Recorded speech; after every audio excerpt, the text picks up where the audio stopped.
She was taken from her bedroom in the middle of the night. 9 months later, a stranger recognized her face on the news.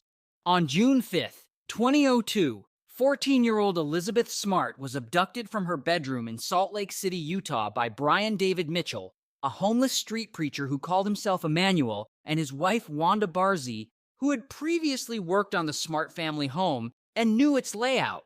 Mitchell held a knife to Elizabeth's throat, threatening to kill her and her family if she made a sound, then led her out of the house into the foothills behind the property, where they camped for several days before moving to a hidden camp in the mountains. For the next 9 months, Elizabeth was held captive. She was repeatedly assaulted by Mitchell and forced to wear a white robe and veil in public. Introduced as Mitchell's daughter, she endured bizarre rituals that Mitchell claimed were commanded by God. Although she was occasionally seen in public with Mitchell and Barzee, she could not call for help due to Mitchell's threats against her family.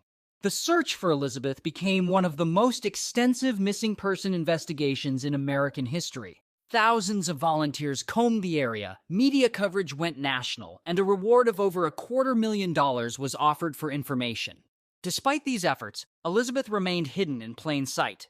On March 12, 2003, 9 months after her abduction, a couple in Sandy, Utah recognized her from a photograph on America's Most Wanted and called the police. Their tip led to her rescue and the arrest of Mitchell and Barzee. Mitchell was found mentally incompetent to stand trial multiple times before being convicted in 2010 of kidnapping and transporting a minor across state lines for sexual purposes and was sentenced to life in prison. Barzee pleaded guilty to kidnapping and received a 15-year sentence, being released in 2018. Elizabeth's recovery was widely celebrated. She became an advocate for missing persons and child safety, founding the Elizabeth Smart Foundation and working as a commentator on missing person cases. The case also prompted improvements in Amber Alert systems and missing person protocols, highlighting the need for vigilance in protecting children. Elizabeth Smart's story is one of incredible resilience. She has spoken openly about her experience and used her platform to help other survivors of abduction and assault.